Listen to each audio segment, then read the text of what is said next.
What's up? Okay, so we tried a platform, didn't work. Can everyone see me?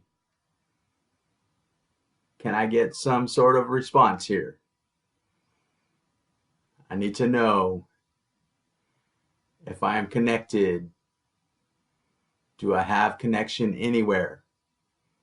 Do we have connection? There's Jerry. I see Jerry. Who else do we got? So sorry about that, everyone. I was using a platform. I was using some platform to do this. Hey, bro. Hey, Jerry. How's it going, brother? Hey, hey. Man, that was a fiasco. Got me all hot in here. Sweat everywhere. Oh my goodness, that was crazy. Let me message somebody here.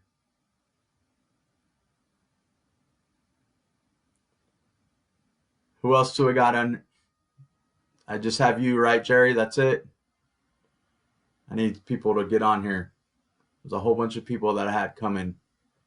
Man, man, oh man. Can you hear me fine, Jerry?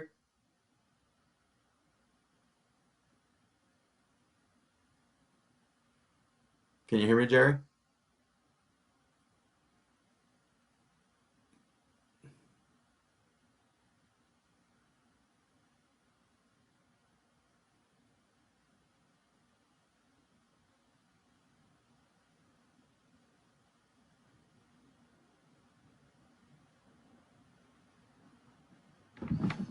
Awesome.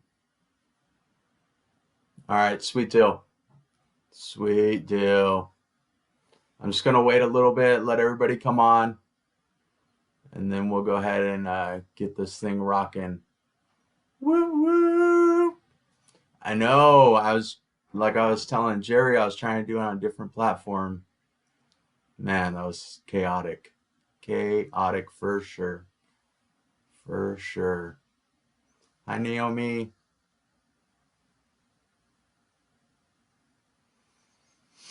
How's everyone doing today? How you doing tonight, Jerry?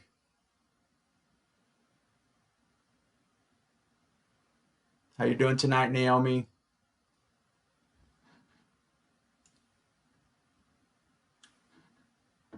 Hey, Melissa. Hey, Aaron. Hey, Randy. Hey, Aaron. I know, man, that was chaotic, right? Got me sweating like crazy. I'm gonna give it a few more minutes and then we'll get cracking at 6:15. Get a little bit more people to jump on here, okay? You guys all right with that? You guys gonna hang out with me for a few more minutes and then we'll get started, all right? Sound good? Yeah, so how do you like my wife's designs back there? That's her watching a lot of Chip and Joanna Gaines. Her watching a lot of Chip and Joanna Gaines. That's all her doing back there. Yep. Let me see. I gotta move over. We actually were on a time crunch, and she's kind of mad at me because she didn't get to do as much as she wanted to do. She said, "Ah, that's unfair to me. You didn't give me enough time to do as much as I wanted to do to see if I wanted to do this or do that or do this." So yeah, I didn't give her enough time, but so it might be a little bit different next week. So we'll see what happens. We'll see what happens next week if it looks a little bit different. But she went and got me some cool stuff to set up a little office space over here. So we got one more minute to see if anybody else wants to jump on, and then we'll go ahead and dive in and get this thing started. There we go. It's 6:15. All right. So you guys are probably wondering, hey, why is Mark on here? Why does Mark think that he's able to jump on here and talk to me about what I'm going through? And I think that I'm able to jump on here and I'm able to talk to you guys through my life experiences. So I'm going to share with you, what I have been through. Who's mad about all this? Uh, so, so I'm going to share with you what I've been through. So at 15 years old, I had seizures all my life. And at 9 years old, I had a seizure, and it was just brushed off as, kind of like a fluke incident. And then at 11 years old, I had a seizure, and it was in Yuma, Arizona, and I was playing soccer in 115-degree heat, and they just brushed it off as that. I was playing soccer in 115-degree heat. So it was just brushed off as that, like I said. And I had a really large seizure in 1996 around Christmas time. And the doctors finally just said, you know what, maybe we should go ahead and, run some tests here and see what's going on. So they did a CAT scan and an MRI and found out that I had an AVM in my brain, which is a tangle of blood vessels. And when it acts up, it restricts the blood flow from one end to the other. And I just got a notification that my battery is running low. Yikes. So yeah, so I was having trouble logging in here, and then I got a notification that my batteries are running low. And I don't walk that fast, so I can't run real quick to go get my charger. Man, this is an awesome first live stream right now. I don't know what to do. I don't want my computer to die on me. Are you guys gonna hang with me for like 2 minutes while I go get my charger? All right, I'll be right back.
Did I lose anyone? Oh, I did. Dang it. Anyways, now I'm all out of breath. Okay, that's what happens when you're out of shape. So, Jerry and Aaron said, "Are you sure you're ready to do this?" I said, "Yes." I guess I was mentally sure and prepared, but not everything else. Man, oh man. Okay, anyways, going back into what I was saying. So they finally decided to, run some tests, and found out that I had the AVM and all that jazz. And what it is it restricts blood flow from one end to the other. And so, they said, we can go in and we're going to have to go in and remove it. If we don't remove it, it has a potential to hemorrhage. And I'm still out of breath. Holy moly. Has a potential to hemorrhage, and, like, possibly die from that. So I went ahead and, decided that I wanted to go ahead and do the surgery, because before that, as an all-star soccer player, I had traveling teams, trying to recruit me to play for their teams. I had aspirations to play soccer and football in high school, and that's what I wanted to do. But the doctors told me that I can't do that because of seizures. So, I want to have this surgery so that I can pursue that in high school. So, boom, I wanted to do that. So, went in to have the surgery. They went in to remove the AVM. My brain swelled, caused me to have a stroke. My right lung collapsed. They put me in a barbiturate coma for a month and a half. They went back in to remove the AVM. They found out I had water on the brain. So they had to put a shunt in. So they went back in to remove the AVM. So they found out that the shunt got infected, which caused the bone to get infected. So they removed the bone, replaced the shunt, and it was time to finally proceed with their original surgery.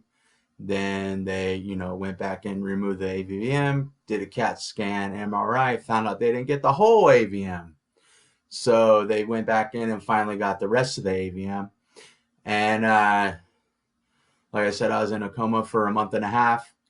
And I woke up from my coma, with a trach in, and I couldn't move, so it was obviously a culture shock, going in from surgery and not being able to move or talk at all.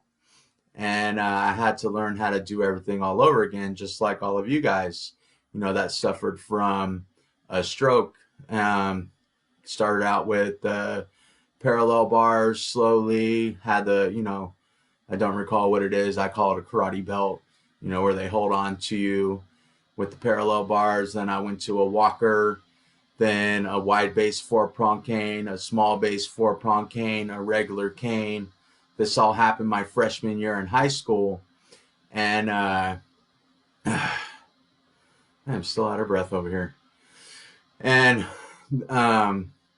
so when I went back to high school my sophomore year, I was wearing a helmet because I had no bone there still. And it was a prime opportunity,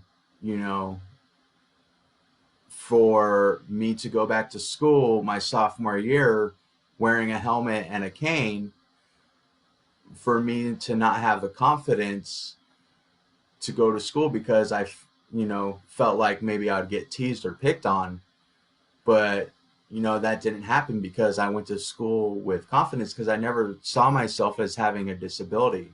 I went to San Clemente High School, and I can't recall once ever getting picked on or teased. And I continued my therapy and whatnot, and by the end of my junior year, I didn't need my cane anymore, and I had my bone put back, or not my bone, I had a plate put in here. And so now that we know why I am not, I don't want to say qualified, because no one's ever qualified enough to speak directly to you because they don't know you personally. They can only speak to you because they lived in their own scenario, and you can only gain experience or gain motivation through their experiences. So that's why I'm here. And as you can see, my mission is determined, and that's because I'm determined, and I started this mission to help others who are in similar circumstances. And because this is a time, that you feel down, you can feel out, you can feel lonely. It's a hard time for us, and I'm here to lift you up. And now I'm going to go ahead, and that's a perfect segue to jump into the next portion of my show, now that we are fluent in who I am. And 1 Corinthians 13, 4 through 5, it says, love is patient, love is kind, it does not envy, it does not boast, it is not proud, it does not dishonor others, it is not self-seeking, it is not easily angered, it keeps no record of wrongs. So this says a few things to me. So let me first tell you why I'm reading this. I'm in a lot of groups, a lot of stroke groups, a lot of TBI groups, and it breaks my heart because I see a lot of posts in there where many people are saying, that they're asking people if they're going to be alone forever, and because of the way that they are, you know, because of their current circumstance, they're asking if they're going to be alone forever. And it truly breaks my heart because they make the post and then other people comment on their post. There are some positive comments, but there's some people that are in the same boat as them. And uh, this Bible verse speaks to me because, for one, it's telling us that love is patient, and I'm going to share with you how I found my wife because, love comes when we least expect it. I keep on saying, and it drives me nuts when people do that. Anyways, so when I was driving home one day, when I started going to school, I was just bawling because I had no companionship. I didn't have anyone in my life. And my wife had a mutual friend between my sister and one of my sister's best friend. And I keep on saying, anyways. So I messaged her, and we actually worked together in 2000, my wife and I did. So I messaged her and I said, hey, do you want to hang out? And she said yes. So she thought we were hanging out for the next 4 times that we were hanging out. And the very first date at Starbucks, I knew she was going to be my wife and the mother of my kids. And here we are 4 kids later. So that's why, love is patient, and it comes when you least expect it.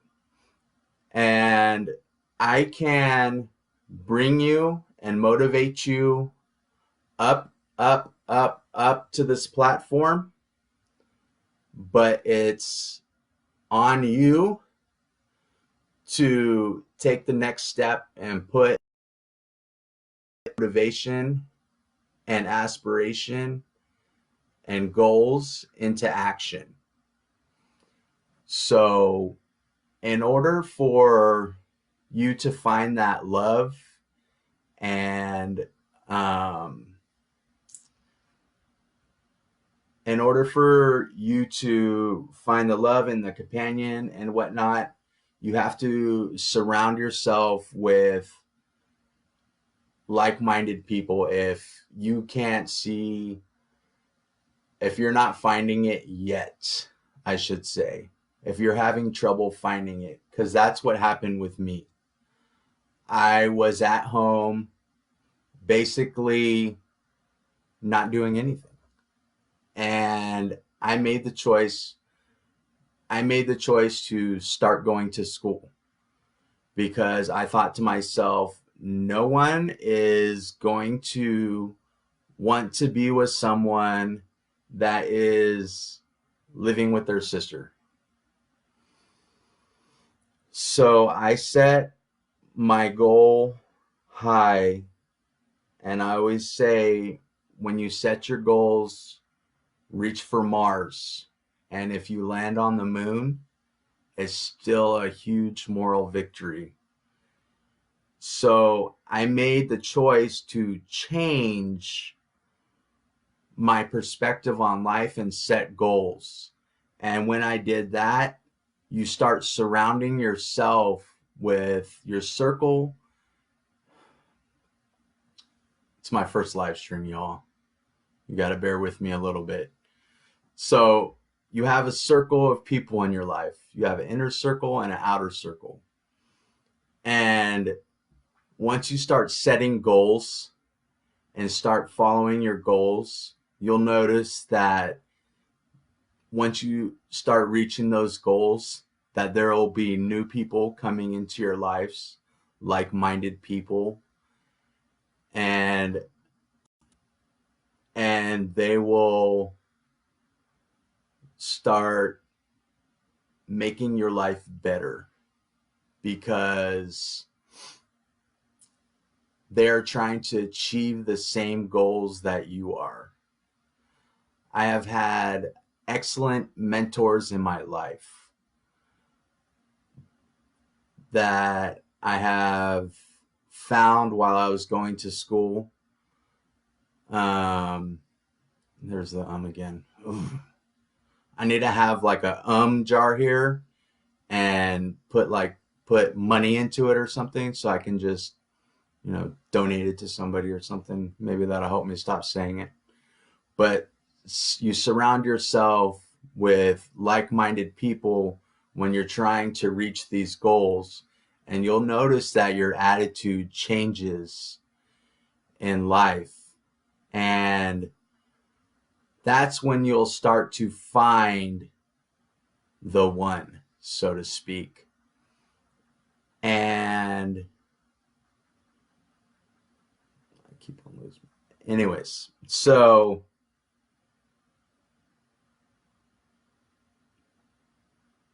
I just want to leave you all with this, that